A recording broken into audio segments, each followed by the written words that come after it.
You ever look at your cat and just wonder what is going on in that little head of theirs? Today, we're going to crack the code. We're decoding the silent language they use all day, every day, and the key has been right there in front of you this whole time. Right? Like you go in for a nice pet, thinking you're being all affectionate, and suddenly, hiss, and they're gone.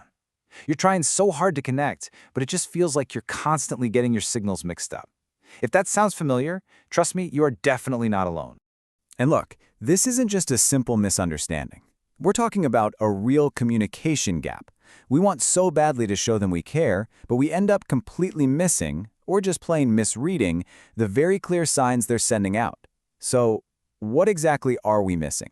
Well, what if I told you that the secret decoder ring, the Rosetta Stone to understanding your cat, has been attached to their body this entire time? Yep, I'm talking about their tail. It's basically an emotional weather vane, broadcasting exactly how they're feeling from one moment to the next. All right, let's start with the good stuff, the green lights. These are those positive, welcoming signals. You know, the moments when your cat is pretty much saying, "Hey, you, come on over. I'm open for business." Oh, you have definitely seen this one. The tail is held up high, and right at the very tip, there's this perfect little hook, kind of like a question mark. That right there, that's one of the absolute friendliest hellos you can get in the cat world. It's them saying, "Hey, good to see ya, what's going on?" That is a clear, open invitation for a gentle chin scratch. Okay, now this next one is super important to get right, because it is not what you think. We see a wagging tail and our brains immediately go to happy dog, right? Nope. For a cat, we're talking about a slow, kind of lazy, gentle sway from side to side. That means they're calm, they're thinking, they're totally relaxed. It's their way of telling you they feel completely safe and peaceful with you around. Okay, so we've covered the come here signals. Now for the back off signals, the red flags. Because look, knowing when to go in for a pet is only half of it. You have to know when to give them space. Ignoring these warnings is pretty much how a perfectly nice cuddle session suddenly turns into you getting a swat. And this is where that distinction really, really matters. See the difference? On one side, you have that slow, graceful sway. That's total Zen mode. But on the other, that sharp, twitchy flick, that's the complete opposite. It's faster, it's more tense, almost like a little whip. That is a flashing red light that says, I am getting agitated, irritated, and overstimulated. So what even is overstimulation? Think of it as a sensory traffic jam. You know, that petting that felt amazing just 30 seconds ago? Well, now it's just too much. Their nervous system is overloaded and it's become irritating instead of pleasant. That sharp little flick of the tail, that's your first warning shot. That's them saying, all right, we're done here, please stop. And then there's the big one, the most dramatic signal they have, the puffed up, bottle brush tail. You know what I'm talking about.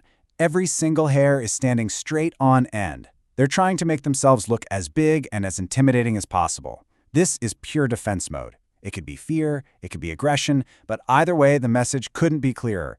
Do not come any closer. Your only job in that moment? Respect the message.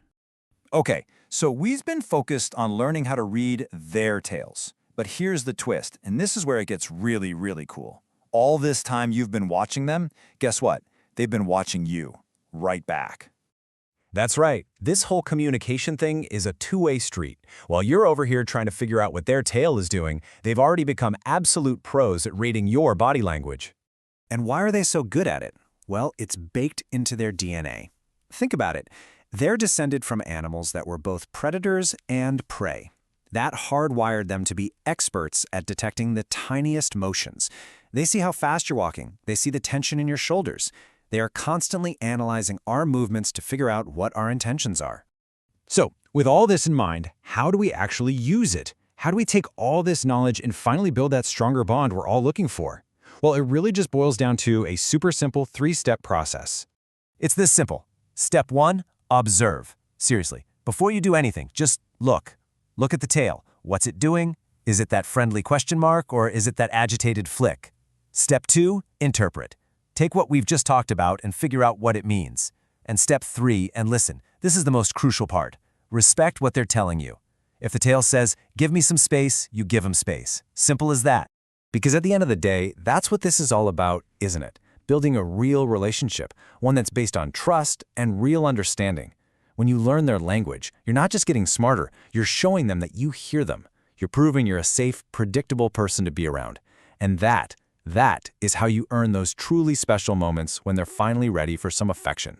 You know, learning the silent language of your cat is really just the beginning. It kind of makes you think, doesn't it? What other silent languages are happening all around us every single day? From our pets, to our friends, to our colleagues, what other signals are we missing, just waiting to be understood?